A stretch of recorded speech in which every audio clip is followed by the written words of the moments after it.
Good Sunday morning and welcome to Inside Tennessee. I'm John Becker, and this morning a departure from politics and a rare opportunity to hear from a homegrown music icon in that industry. Perhaps he has ideas to bring us together for mind-expanding political conversation, just as he has done for creative gatherings. We'll certainly ask.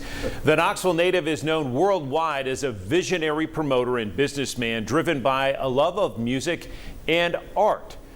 Ashley Capps moved from the Old City nightclub scene in the 1980s to founding his namesake company in the early 1990s, growing it into one of the nation's largest independent promoters. Two signature achievements behind me now include his multi-day festival, Bonnaroo Music and Arts Festival, and the Big Ears Festival, and here are samples from both of those scenes.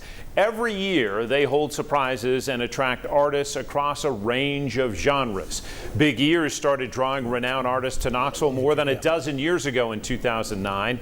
Bonnaroo celebrated its first year in 2002, and more than 20 years later, it remains a household name in the concert and festival scene. We're talking Lizzo, Paul McCartney, Fish, Public Enemy, Jimmy Buffett, the last concert ever for the Beastie Boys. The Ruse served as a catalyst for the summer scenes we know as new music festivals across the country.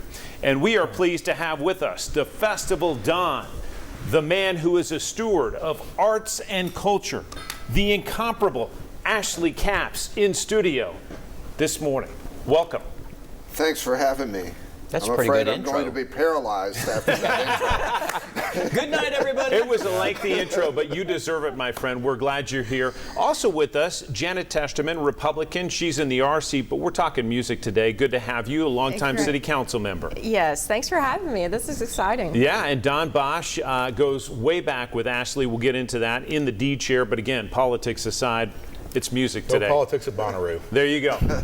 My colleague John North joining us. And Ashley, let's start with a fun question. You've been in a lot of, no doubt, pinch me moments in your lifetime. I can't believe I'm in this room right now.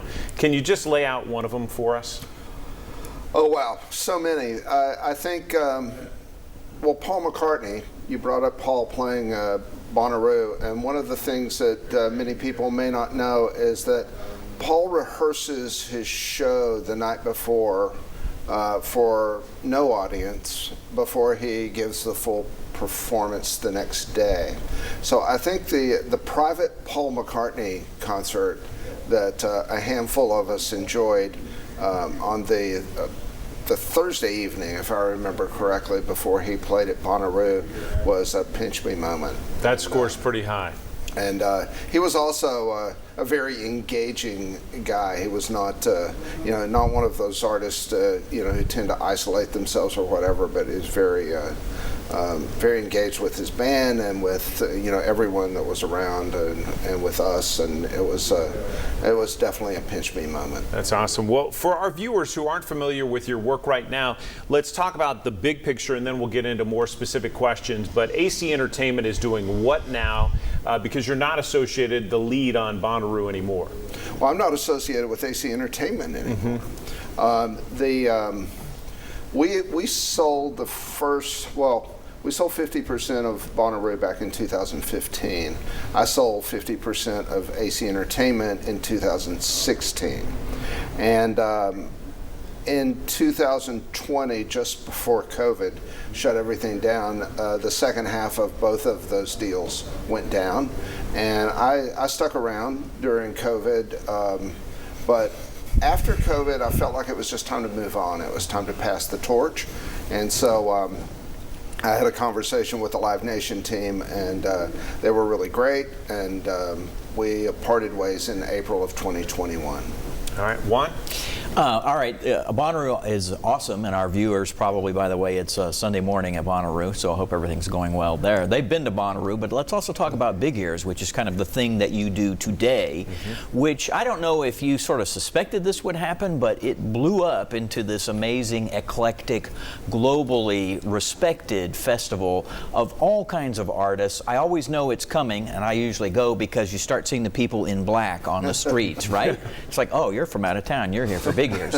But you plan this now every year. Is it sort of a thing that you're working on every day? And are you thinking already about and planning for what we're going to see in 25? Yes. And we're about. I have about a third of it booked for 2025 at this point, and it's a daily conversation with various artists and managers and agents. So it's coming together. Anything you want to hint at? Give us a little hint on, maybe. Not really, not yet. He's worse than is he going to run for governor? So it's. Big Ears has been a really exciting project, and for me, on one hand, it's almost the polar opposite of Bonnaroo because it's indoors.